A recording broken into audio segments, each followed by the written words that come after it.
साल तक करता रहा दुष्कर्म, प्रेमिका की रिपोर्ट पर पहुंचा जेल। बिलासपुर में युवक को तलवार लहराना पड़ा भारी, पुलिस ने किया गिरफ्तार, आरोपी के खिलाफ आर्म्स एक्ट के तहत मामला। मध्य प्रदेश के उज्जैन में दर्दनाक हादसा, मक्सी रोड पर बस और ट्रक की जोरदार भिड़ंत, 14 मजदूर घायल, एक की मौत।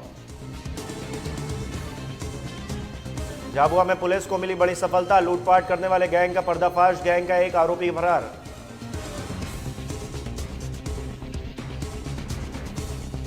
डबरा जिले में कोरोना का खतरा बढ़ा, सरकारी गोदामों में अव्यवस्था का अंबार, यूरिया के लिए लगी किसानों की लंबी कतार।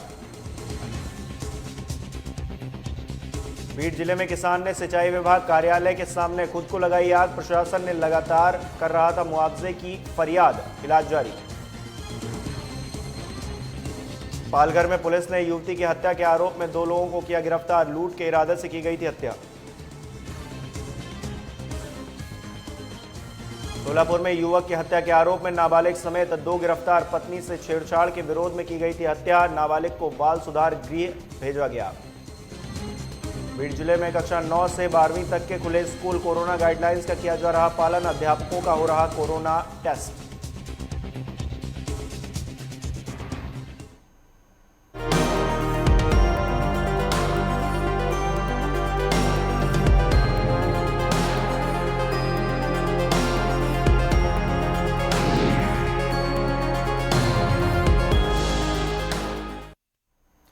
नमस्कार, मैं हिमांशु मिश्रा, स्वागत है आपका इस बुलेटिन में। शुरुआत कर रहे हैं। मुख्यमंत्री भूपेश बघेल ने राजधानी में कई विकास कार्यों का उद्घाटन किया है।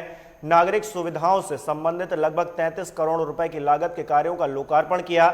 मुख्यमंत्री ने देवेंद्र नगर और ग्लोबल चौक का उद्घाटन किया है, साथ ही यहां पर सड़क चौड़ीकरण कार्य का लोकार्पण किया है। स्वामी विवेकानंद सरोवर में रायपुर स्मार्ट सिटी लिमिटेड द्वारा स्थापित म्यूजिकल फाउंटेन का सीएम ने लोकार्पण किया। उन्होंने छत्तीसगढ़ के राज्य गीत अरपा पैरी के था जय हो और शिव तांडव स्रोत की धुनों पर थिरकते रंगीन फव्वारों के खूबसूरत नजारों का भी आनंद लिया। इस कार्यक्रम के दौरान कई मंत्री और विधायकगण भी वहां पर मौजूद रहे।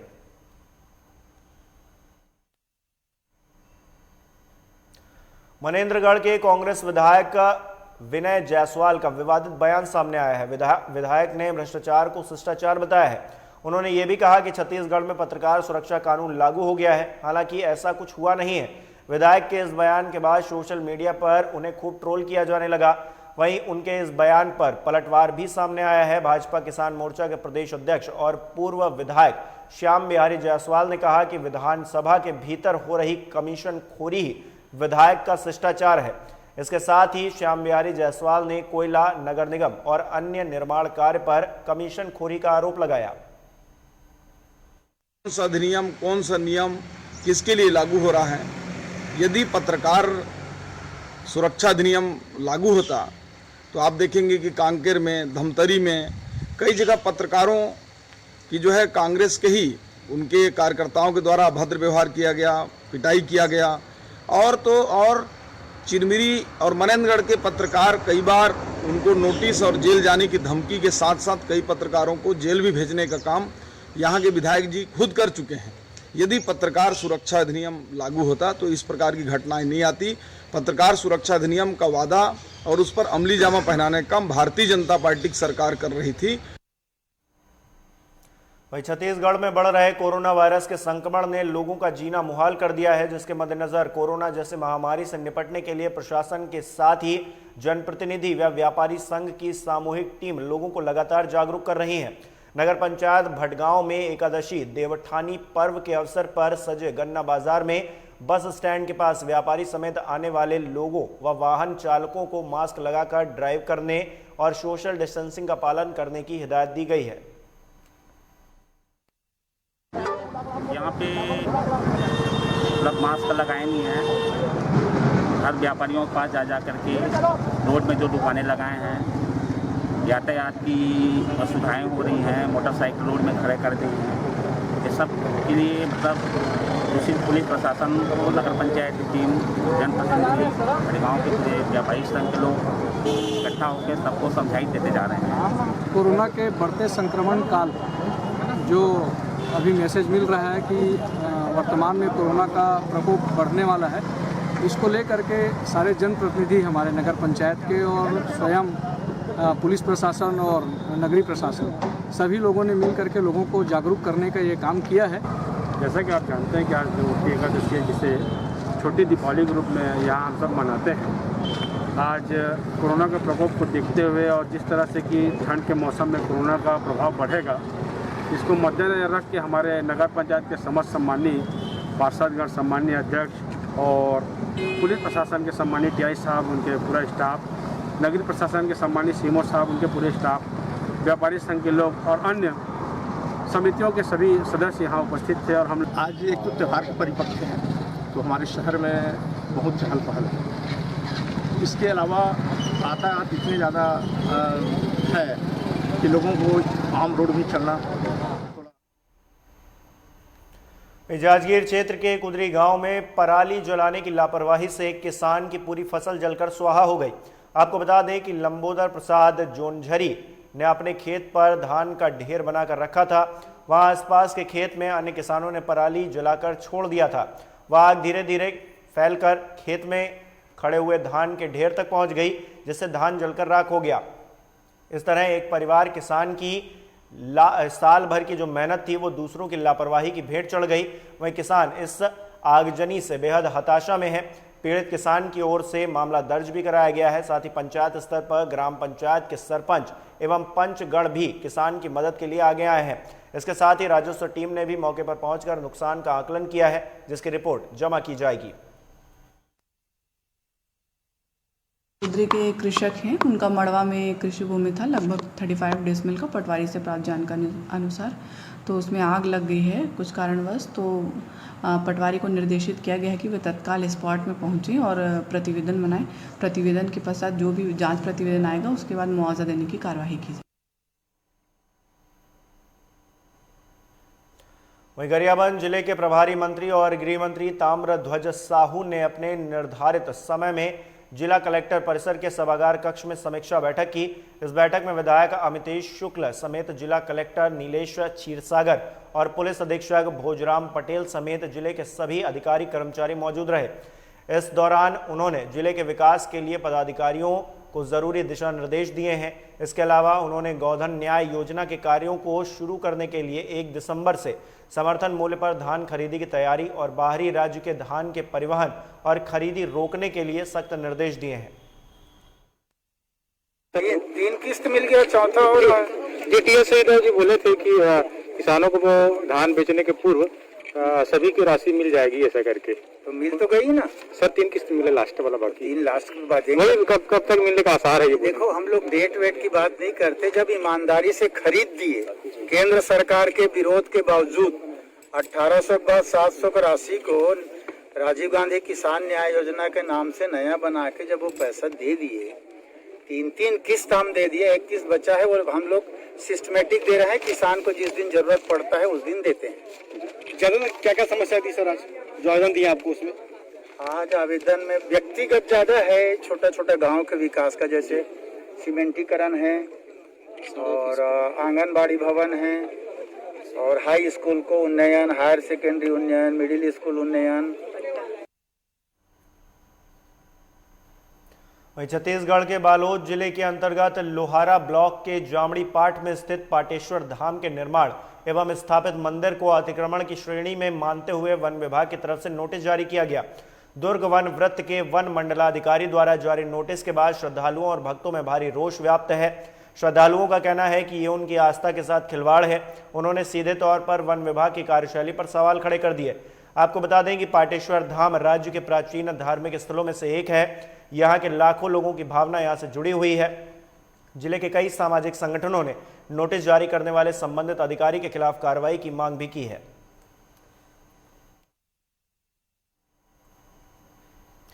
बिलासपुर तहसील की बड़ी अनोखी कहानी है। यहाँ बिना चढ़ावे के कोई काम नहीं होता। चढ़ावा मतलब भ्रष्टाचार, रिश्वतखोरी। यहाँ हमेशा से नारायण गवेल की ही चलती आई है, अब आगे और भी चलेगी, क्योंकि बिलासपुर में लंबे समय से पदस्थ नारायण गवेल वर्तमान में अतिरिक्त तहसीलदार की जिम्मेदारी संभाल रहे थे, जिन्हें बिलासपुर कलेक्टर ने आदेश जारी कर तहसीलदार की जिम्मेदारी दे दी है। गौरतलब है कि बिलासपुर तहसील की कार्यप्रणाली किसी से छिपी हुई नहीं है। पीड़ितों के मुताबिक अक्सर नारायण गबेल अपने दफ्तर से नदारद रहते हैं और सभी जो फरियादी आते हैं उनको अगली पेशी की तारीख दे दी जाती है। तारीख दर तारीख लेते लेते लोगों की उम्मीदें भी न्याय पाने की समाप्त होती जा रही हैं।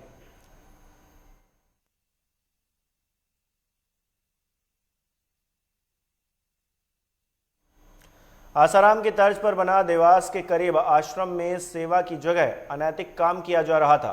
मूक बधिर लड़की से दुष्कर्म का मामला उजागर होने के बाद प्रशासन ने करीब आश्रम पर छापा मारा है। यहां से 6 दिव्यांग महिलाओं युवतियों को आज़ाद कराया गया है, जिसके बाद उन्हें वन स्टॉप सेंटर के आश्रम में भेज दिया गया है। जिस युवती के साथ बलात्कार किया गया उसका मेडिकल टेस्ट कराया गया है। आश्रम में रह रहे पुरुषों का भी डीएनए टेस्ट कराया जा रहा है, जिससे आरोपी का पता चल सके। पुलिस के मुताबिक डीएनए रिपोर्ट आने और जांच पूरी होने के बाद आश्रम के खिलाफ आगे की कार्रवाई की जाएगी। तंबू में संचालित करीब आश्रम के नाम से कबीर आश्रम के नाम से फर्जी आश्रम में कुछ महिलाएं और युवतियां लंबे समय से रह रही थी। अधिकारियों को इसके साथ अनैतिक कृत्य होने की भी शंका है, जिसकी जांच की जा रही है। ये कबीर आश्रम जिले की चूना खदान व जामगोद के पास मौजूद है। आपको बता दें कि देवास के चूना खदान कांकड़ स्थित कबीर आश्रम में रहने वाली 22 साल की मूक बधिर और मंदबुद्धि युवती के गर्भवती होने का मामला सामने आया था। उसे 2 महिलाएं जिला अस्पताल में लावारिस अवस्था में छोड़कर चली गई थी। युवती मंदबुद्धि होने के साथ मूक बधिर भी थी, जिससे एक स्वस्थ बच्ची को जन्म दिया है।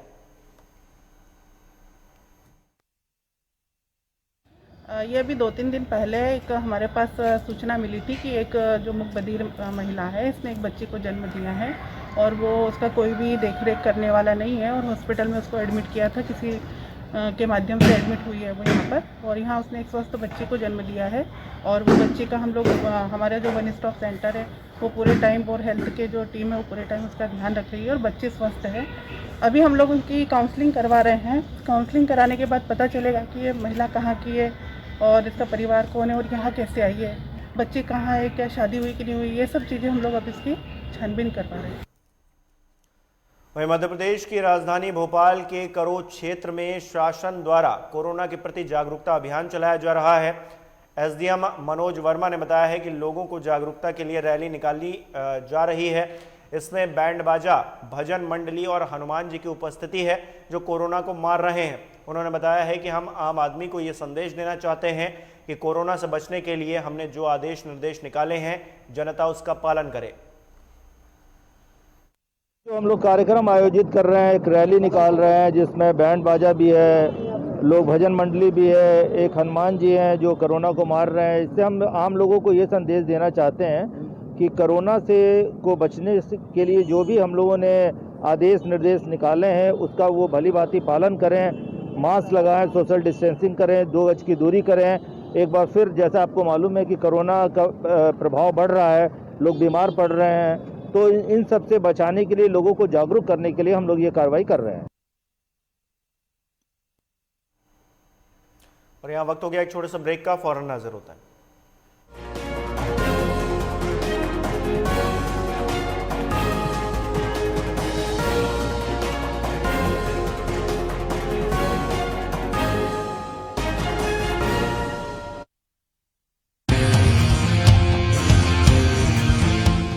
मंजिलें हों चाहे जितने, पर राह सबकी एक। डॉक्टर सीवी रमन यूनिवर्सिटी, करगी रोड, कोटा, बिलासपुर।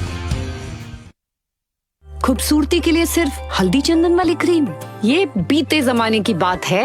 आज आपकी स्किन को चाहिए कुछ एक्स्ट्रा, जैसे रूप मंत्र Ayurvedic face cream and face wash.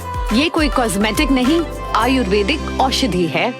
Bullet की रफ्तार से बताएंगे देश के हालात, जानेंगे पिछले 24 घंटे की सभी खबरें खास। देखिए 3 की बात हमारे साथ एक नए अंदाज।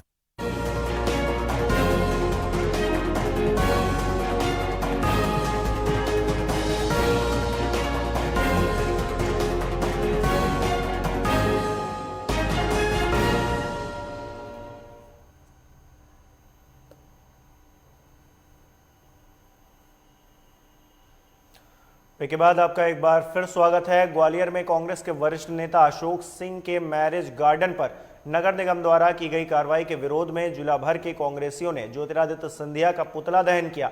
दरअसल कांग्रेसियों का आरोप है कि ज्योतिरादित्य सिंधिया के इशारे पर ही राजनीतिक द्वेषपूर्ण कार्रवाई कांग्रेस नेताओं पर की जा रही है।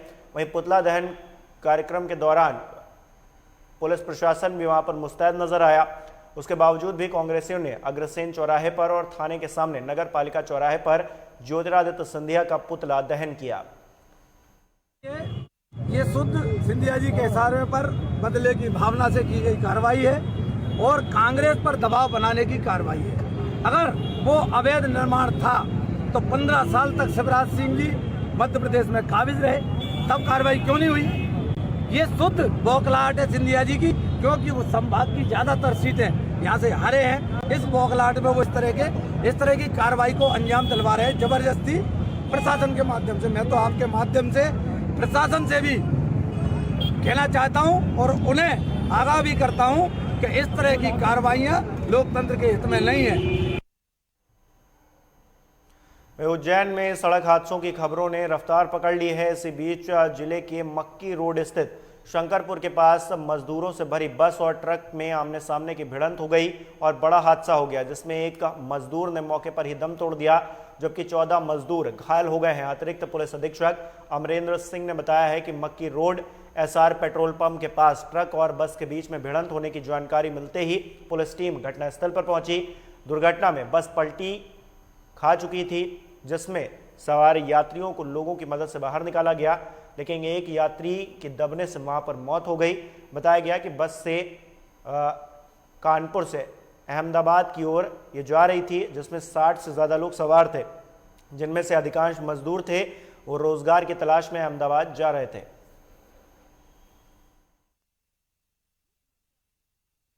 तेज गति में आ रही थी, गाड़ी ले 2 पहिए पर चलती हुई और ट्रक जा रहा था, ट्रक में जाके भगा गई और गाड़ी पलट गई। बस क्या कितने लोग घायल हुए होंगे अंदर? जितने बस तो पूरी पैक थी, 8-10 बच्चे जो थे 3-4 जनों ने मिलकर निकाल लिया। इसके बाद फिर पुलिस वगैरह की सबने उनकी भी हेल्प से निकालते गए। कितने लोग घायल हुए? मतलब 15-20 तो घायल हुए। पीछे से आ रहा था, गाड़ी साइड में से आई, लहराते हुए आई गाड़ी और नीचे गिर गई। हम पीछे थे, पीछे से हमने इधर रॉन्ग साइड में घुसड़ी, खेत में उतारी गाड़ी को, और जब मैंने देखा तो उसमें घायलों को निकाला गया। उसमें 2 लोगों की मृत्यु हो चुकी है। बस पूरी भरी थी। ये कानपुर से चलती है बस, भोगलीपुर से बैठे थे, सूरत को जा रहे थे। किस प्रकार से हादसा हुआ? क्या है हादसा? इस प्रकार से हुआ है, ये सिंगल रोड था और एकदम अचानक में दोनों ड्राइवरों ने समझ नहीं पाया, एकदम बस भिड़ गई है। उज्जैन में थाना बवासा के अंतर्गत एक श्री वैष्णव जो बस सर्विस है, इसकी एक बस कानपुर से अहमदाबाद की ओर जा रही थी। जब ये बस शहर पास करके वहाँ अवासा क्षेत्र में शंकरपुर के पास में गुजरी है, तो उसमें एक्सीडेंट होने से, इसमें ट्रक से एक्सीडेंट हुआ है और जो बस थी वो उसको पलट जाने से उसमें कुल 14 लोग घायल हुए हैं। वहीं झाबुआ पुलिस को बड़ी कामयाबी हाथ लगी है। दरअसल पुलिस ने लूटपाट करने वाले एक शातिर गैंग का पर्दाफाश किया है। बताया जा रहा है कि 22 नवंबर की रात को थाना थांदला पुलिस गश्त कर रही थी, तभी मुखबिर से मिली सूचना के आधार पर 5 से 6 लोग बाईपास रोड धांधला नदी पुलिया के पास डकैती डालने की योजना बना रहे थे। थाना थांदला की पुलिस टीम त्वरित कार्रवाई करते हुए वहां पर पहुंची, सूझबूझ से घेराबंदी की, 5 आरोपियों को पकड़ने में सफलता हासिल की। गिरफ्तार आरोपियों से पूछताछ करने पर एक आरोपी कमलेश घटनास्थल से फरार हो गया, लेकिन बाकी आरोपियों को गिरफ्तार कर लिया गया है। आरोपियों एक बिना नंबर की सफेद रंग की मोटरसाइकिल यामाहा FZ और एक HF डीलक्स बिना नंबर की एक देशी कट्टा और 2 जिंदा कारतूस और अन्य सामग्री जब्त की है। सख्ती से पूछताछ करने पर उनके द्वारा अनगिनत लूट और डकैती की वारदातें करना कबूल किया है, जिसमें कि 11 तारीख को हुई मंडी व्यापारी के साथ में चोरी। वहीं फसल में उपयोग की जाने वाली यूरिया खाद को लेकर डबरा सरकारी गोदाम पर किसानों को भारी परेशानियों का सामना करना पड़ रहा है। सरकारी गोदाम पर यूरिया खाद लेने पहुंचे किसान सुबह से ही गोदाम पर लंबी कतार में खड़े रहते हैं। दरअसल गोदाम पर एक ही काउंटर है और यहां एक ही कर्मचारी पदस्थ है। प्रशासन किसानों की इस परेशानी पर अपना ध्यान केंद्रित नहीं कर रहा। गौरतलब है कि एक तरफ कोरोना वायरस के मामले फिर से बढ़ रहे हैं, ऐसे समय में किसानों की लंबी कतारें कोरोना के और मामले बढ़ने का खतरा पैदा कर रही हैं। समस्या इस बात की है कि हर किसान आज बहुत परेशान है, चाहे खाद हो चाहे बीज हो। महंगाइयाँ इतनी चरम सीमा छू गई हैं कि किसान के लिए बहुत परेशानी पड़ रही है। और मेरा कहने का तात्पर्य है कि डबरा में जैसे एक वेयर हाउस पे खाद मिल रहा है, मंडी में भी खाद वेयर हाउस है, वहाँ भी किसानों को खाद मिलना चाहिए और भी एक दो जगह खाद की व्यवस्था करवानी चाहिए। अब लाइन में लगे सारे दिन किसान अपनी ट्रॉलियाँ छोड़ के और जो यहाँ खड़े हुए हैं वो लाइन में लगे हैं, वो भी जिन्हें देख रहे हैं कि चाहे एक किताब हो, एक भी आ गई, चाहे दो भी आ गई हो, किसी को 50 कट्टा लग रहा है तो उसको 10 मिल रहा है, और किसी को 2 लग रहा है उसको 10 मिल रहा है। वहीं भिंड जिले में अवैध उत्खनन का काम जोरों पर चल रहा है। पावर मेक कंपनी के द्वारा सिंध नदी के किनारों पर मशीनी उपकरणों द्वारा अवैध खनन किया जा रहा है, लेकिन जिले के आला अधिकारियों के द्वारा कोई भी कार्रवाई नहीं की जा रही। जिले के अमायन थाना अंतर्गत खेरिया खेत खदान व बिरोना खेत खदान पर मशीनों के द्वारा जमकर खनन किया जा रहा है, जिसकी भनक प्रशासन को कानो कान तक नहीं है। वहीं डीआईजी चंबल संभाग राजेश हिंगड़कर के द्वारा अवैध उत्खनन के खिलाफ जबरदस्त कार्रवाई की गई थी। पिछले दिनों 5 थाना प्रभारियों को सस्पेंड कर PHQ अटैच कराया था, लेकिन आज भी स्थिति जस की तस बनी हुई है और अवैध उत्खनन का काम पावर मेक कंपनी के द्वारा जबरदस्त तरीके से कराया जा रहा है। जब इस संबंध में जिला खनिज अधिकारी से बात की गई तो उन्होंने कहा है कि अगर पनडुब्बियां कहीं चल रही हों तो अभी हम अपने खनिज इंस्पेक्टर भेजकर कार्रवाई करेंगे। इंस्पेक्टर को भेज रहे हैं, अभी दिखा लेते हैं। अच्छा, इलीगल होगा तो बाकायदा केस बनाएंगे। पिछले बार जब आपसे संपर्क किया गया था तो आपसे पूछा गया था कि मशीनी उपकरण चलाने की अनुमति दी गई है, आपने कहा था, लेकिन पनडुब्बी क्या मशीनी उपकरण में है या नहीं है? नहीं है कहीं तो, तो हमको आप सूचित करें, हम छापा डालेंगे। लगभग सभी आपकी खदानों पर पनडुब्बियां चल रही हैं धड़ल्ले से। चलिए अभी हम अपने इंस्पेक्टर को भेज रहे हैं, आप हमको बता दीजिए कौन कौन से गाँव भेज दें। बारौली चल रही, माहर चल रही, बिलाव चल रही, रेमजा चल रही, रिमसाई चल रही, इन गाँव में बिरौने चल रही, खिरिया चल रही, हर जगह पनडुब्बी चल रही। फिर आप भी चलेंगे साथ में? बिल्कुल चलेंगे। चलिए अभी हमारे साथ जहाँ आप बता रहे हैं, चलिए आप कहीं होगी वहाँ पे तो आप ही के सामने रजिस्ट्रीकरण किया जाएगा जब की जाएगी।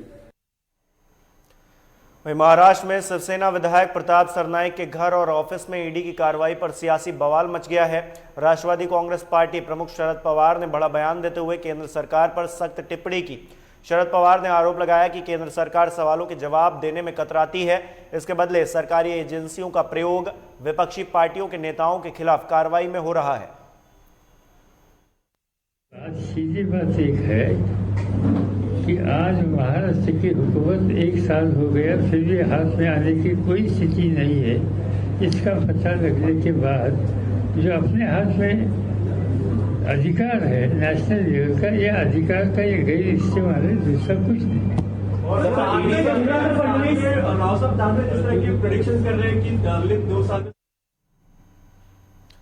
हर इंसान की अपनी एक अलग कहानी होती है। कुछ लोगों की कहानियां बेहद दिलचस्प और रोमांचक होती हैं। ऐसी ही कहानी युवा सरपंच कविता पुंडलीक भोडवे की है, जिनके दृढ़ इच्छा संकल्प ने महाराष्ट्र के नासिक जिले के तालुका गांव की सूरत और सीरत ही बदल दी है। कविता पोलियो की शिकार है, बावजूद इसके उनका हौसला कम नहीं हुआ। 34 वर्षीय कविता लगातार दूसरी बार सरपंच निर्वाचित हुई हैं। कविता के काफ़ी कम उम्र में ही वो सरपंच बन गई थी।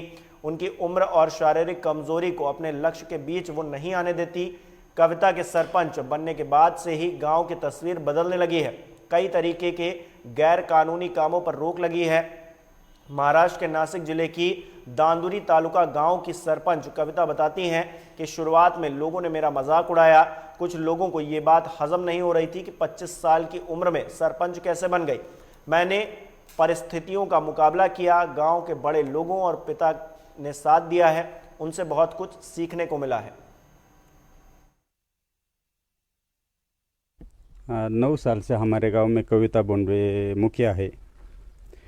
इससे पहले जब जो भी मुखिया थे वो मुखिया है ये गांव को मालूम नहीं था, लेकिन जब से एक कविता बोंडवे का मुखिया बनी है तब से गांव को पता चला है कि मुखिया क्या होता है, मुखिया का गांव में काम क्या होता है।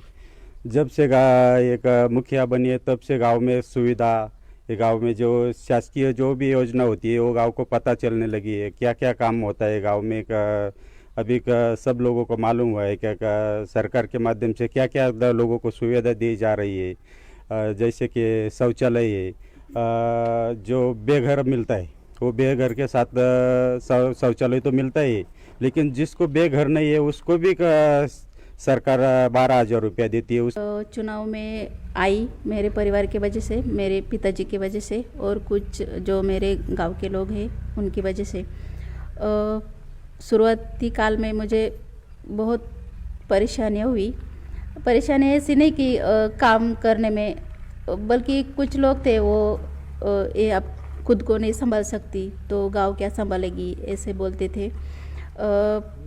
दूसरी परेशानी ये भी थी कि मुखिया होने और क्या काम करना है मुझे बिल्कुल ही पता नहीं था। लेकिन जो अभी व्यक्ति संस्था है उसका ट्रेनिंग लिया और मुझे अपना काम पता चला और मैं उससे अपना जो पद का काम है वो करने लगी।